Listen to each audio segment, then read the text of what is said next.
Monologue, Judicial Watch President Tom Fitton and former Deputy Assistant to the President, Fox News National Security Strategist Sebastian Gorka. Dr. Gorka, there's so much to unravel here on so many different levels.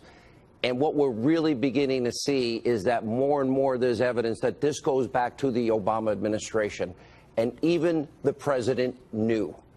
The Susan Rice memo to self is very revealing to me. Yeah, absolutely. I mean, it's so transparent. It simply talks to, the ability or the inability to be subtle about a cover-up when you're no longer the national security advisor. Let me just make one comment. I was listening to your monologue, and something occurred to me listening to the last segment. Robert Mueller was empowered to do what? To investigate whether there was collusion, whatever that is, between the Trump campaign and Russia. The Rod Rosenstein press conference last week started with what statement, Sean? There is no evidence that despite what Russia did, there was any effect on the election. That's how he started. So what are we talking about? Why are we spending millions of dollars? The Kremlin are bad guys. Vladimir Putin, the former KGB officer, I get it. But if you start with the assertion nothing happened that changed the election, then why don't you dissolve the whole office of the special counsel?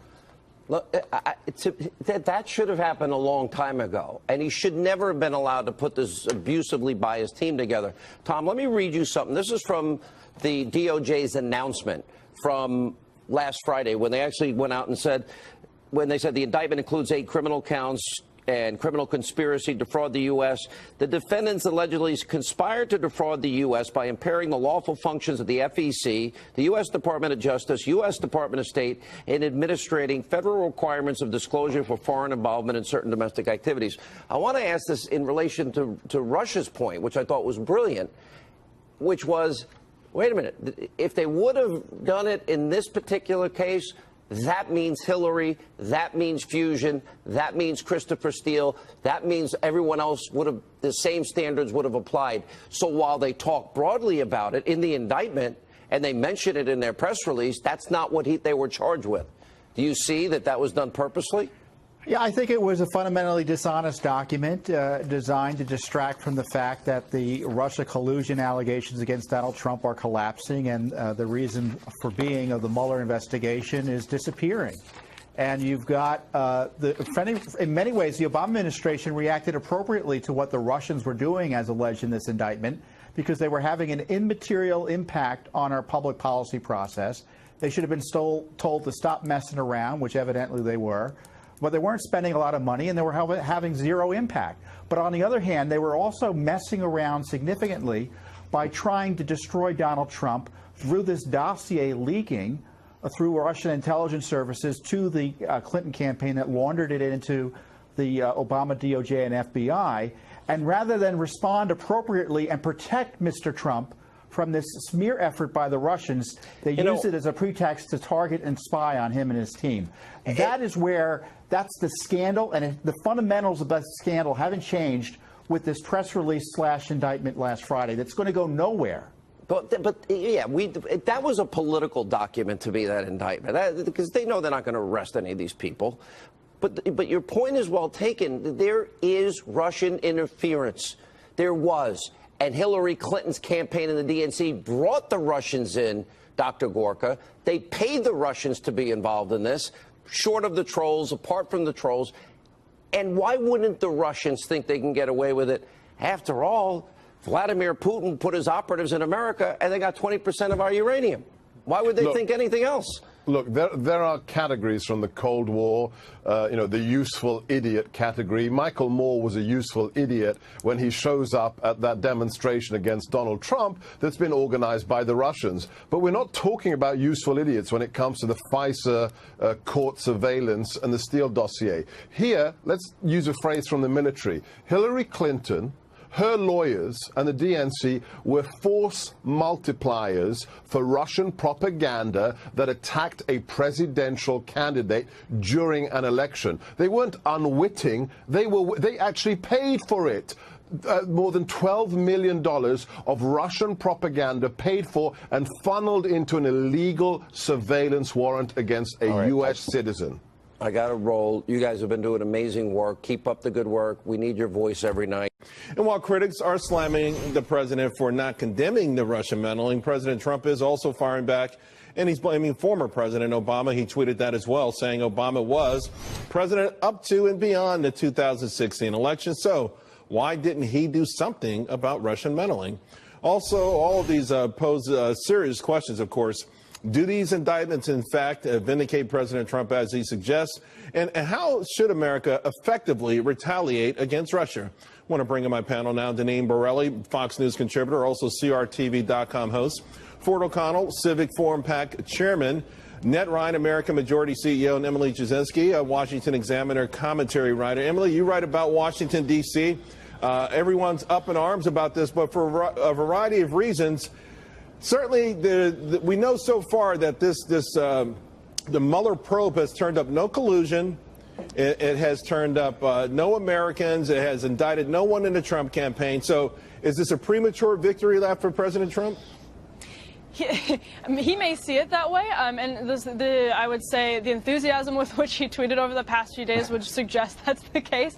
Of course, there's still things to be, worked out when it comes to Rick Gates, when it comes to Paul Manafort, when it comes to Carter Page. There are still things on the table, but I think what he's narrowing in and saying here is that when it comes to what is a hoax, it's the idea that his campaign was involved and that it wasn't, something where the Russians were out there doing what they're doing on their own without Americans getting involved in it. Yeah, Ford. The mainstream media is so disingenuous, and I've seen President Trump address this on more than one occasion. Obviously, their whole narrative was that President Trump's campaign colluded with Russia, not that they meddled in our elections and any of that stuff. And so, to that degree, he's certainly been vindicated thus far, Ford.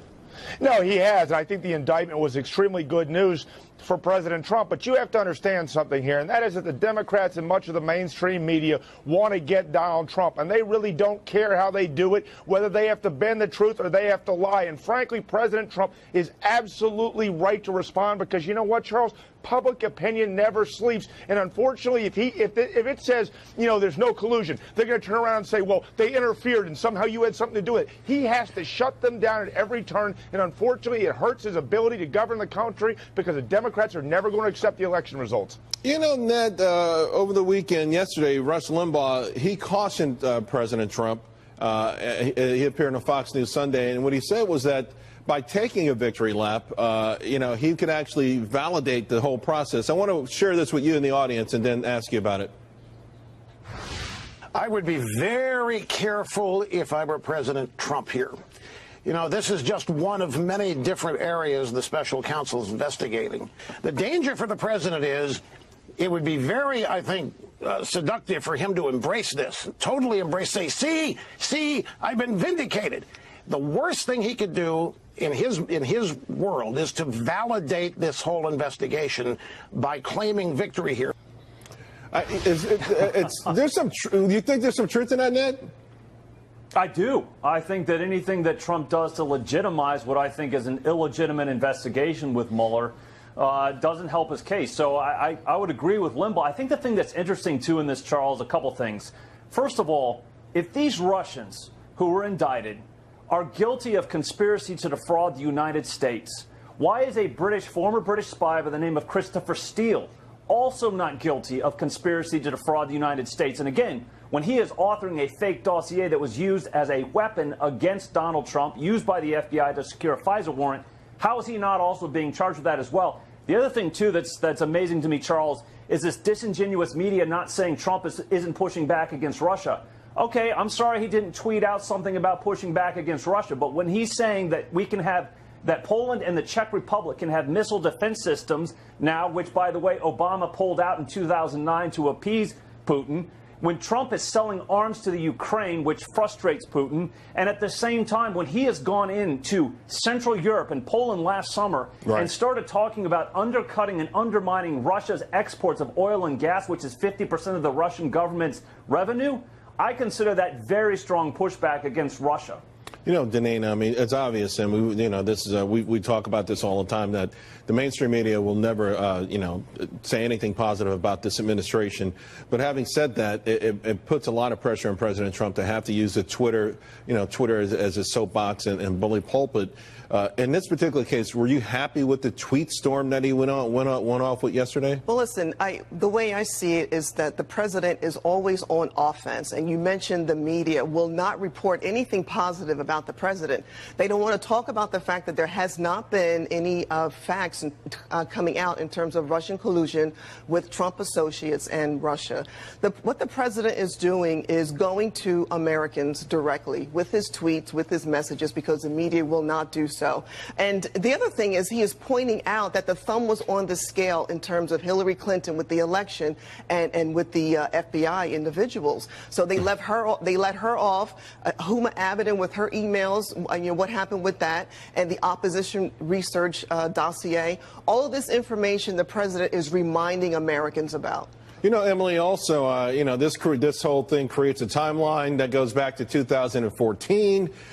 We had Adam Schiff over the weekend even acknowledge that the Russians were emboldened because of a lack of effort by President Obama after the Sony hack, that they saw, hey, this internet interference is the way to go, and the United States won't push back.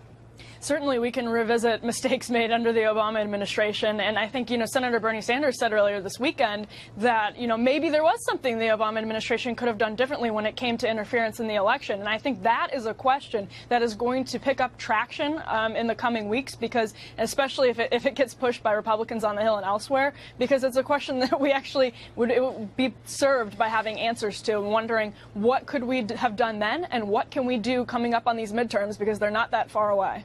There's no doubt this whole thing, Ford, has not gone the way that Democrats or the media expected it to when it was launched. It's getting long in the tooth, rather. And so far, 13 Russian indictments, not necessarily a lot to show for all of this. Where does it go from here? Well, we don't know where it's going to go, because obviously Special Counsel Mueller's kept it close to the vest. I just find it